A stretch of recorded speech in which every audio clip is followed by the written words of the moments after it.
अस्सलाम वालेकुम, मेरे चैनल टैम टॉक्स पर खुश आमदी। आज हम आपको बताएंगे हागिया सोफिया के बारे में कुछ अहम बातें। हागिया सोफिया जैसे कि बहुत मशहूर इमारत है और हमेशा से ही चर्चाओं में रहा है, और आजकल ये अपने रद्द-ए-अमल की वजह से कुछ ज़्यादा ही चर्चाओं में आ रहा है और लोगों की अलग अलग राय इस पर बन रही है। इसीलिए मैंने सोचा कि आपके लिए हम लेकर आएं एक सही और सच्ची बात, जिसमें आप जान सकें हागिया सोफिया के बारे में सही बातें। आज हम आपके सामने 3 बातों पर डिस्कस करेंगे जिनको मैं क्लियर करने की कोशिश करूंगी, जिसमें हम आपको सबसे पहले बताएंगे कि हागिया सोफिया है क्या, दूसरा ये कि चर्च को मस्जिद में बदलना क्या सही था, और तीसरा जो ज़्यादातर लोगों का कहना है कि क्या अर्दगान ने पॉलिटिकल इम्पोर्टेंस के लिए ऐसा किया है। इन सभी सवालों के जवाब जानने के लिए वीडियो को आखिर तक ज़रूर देखें, और अगर वीडियो पसंद आए तो वीडियो को लाइक करके चैनल को सब्सक्राइब कर दें और बेल आइकन दबाना बिल्कुल ना भूलें। अगर आप मेरी बात से सहमत हैं और सहमत होते हैं आखिर तक वीडियो में, तो मुझे कमेंट सेक्शन में ज़रूर बताएं और अपनी राय भी कमेंट सेक्शन में ज़रूर रखें। चलिए चलते हैं वीडियो की तरफ। हागिया सोफिया 1500 साल पहले करीबन 532 में एक ऑर्थोडॉक्स ईसाई गिरजाघर यानी चर्च बनाया गया। फिर 900 साल तक ये चर्च के रूप में ही पहचानी गई, लेकिन फिर 1453 यानी कि 1453 में इसे उस्मानी सल्तनत महमूद दोइम ने इस्तांबुल पर कब्जा कर लिया और इसे मस्जिद का रूप दे दिया गया, और 500 साल तक ये मस्जिद ही बनी रही। इसे यूनेस्को वर्ल्ड हेरिटेज में दर्ज किया गया, लेकिन लोगों का क्रिटिसिज्म ख़त्म नहीं हुआ और रोमन कैथोलिक और एपोजिशन ने इसको लगातार कहा कि ये चर्च ही रहना चाहिए था, और ये बहस लगातार चलती रही। और 1934 यानी 1934 में कमाल अतातुर्क, जो कि सेकुलर मिजाज के आदमी थे, उन्होंने इसे म्यूज़ियम बना दिया और ये अब तक म्यूज़ियम रहा, जिसके म्यूज़ियम बनने से सारी पाबंदियां हट गईं और लोगों का आना जाना आम हो गया। लेकिन वहाँ के इस्लामिस्ट और आवाम ये नहीं चाहती थी, वो यही चाहते थे कि ये एक मस्जिद बनी रहे। इसलिए अर्दगान साहब जो प्रेसिडेंट हैं तुर्की के, उन्होंने इसे म्यूज़ियम से मस्जिद बनाने का फ़ैसला किया और अपने मैनिफेस्टो में कहा कि जब वो जीत जाएंगे तो इसे मस्जिद बना दिया जाएगा, और ऐसा ही हुआ। उन्होंने अपनी बात पर अमल किया और 24 जुलाई को सबसे पहली बार इसमें अजान दी गई और नमाज़ पढ़ी गई।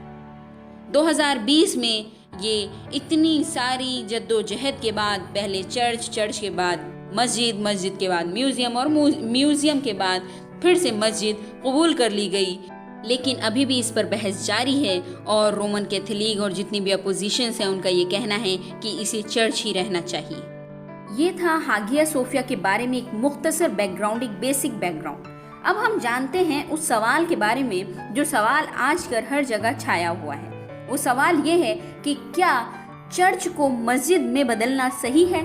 तो इस बारे में मैं आपको बता दूं कि कोई भी जगह अगर फतह की गई हो तो उस पर उस इंसान का, उस सल्तनत का हक हो जाता है जिसने उसको फतह किया। तो ये बात हमें इतिहास, हिस्ट्री से पता चलती है कि इस जगह को महमूद दोइम ने फतह किया था, इसलिए इस जगह पर बिल्कुल मुनासिब है कि इस जगह को मस्जिद बना दिया जाए, हागिया सोफिया मस्जिद के रूप में कबूल कर ली जाए। ये बिल्कुल सही बात है।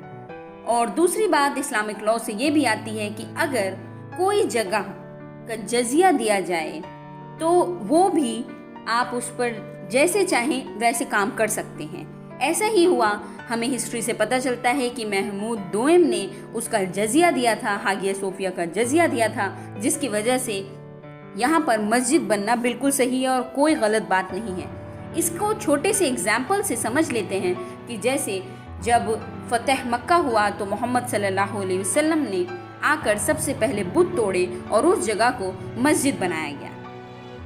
इसीलिए इस बात से ये बात बिल्कुल सही और अक्ल में आती है, समझी जाती है कि हाँ ये बात सही है, क्योंकि दोनों का आपस मंजर बिल्कुल सेम है।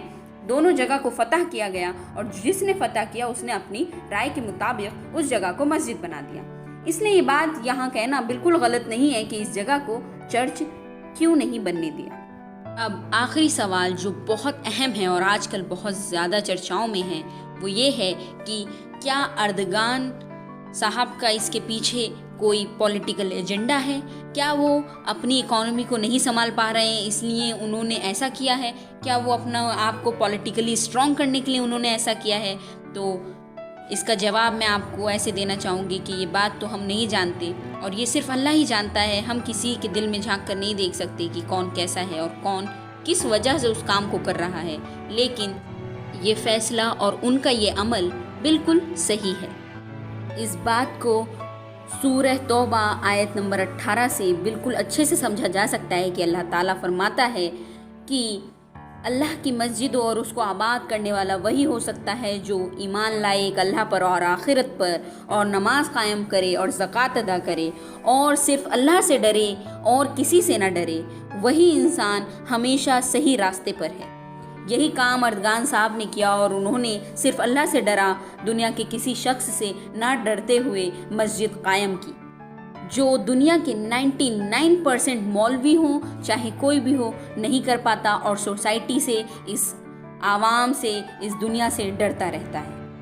اللہ تعالیٰ قرآن میں سورہ بقرہ آیت نمبر 114 میں فرماتا ہے، اور اس سے بڑھ کر ظالم کون ہوگا جو خدا کی مسجدوں میں اس کا نام لیے جانے سے روکے اور ان کی بربادی کے در پر ہو.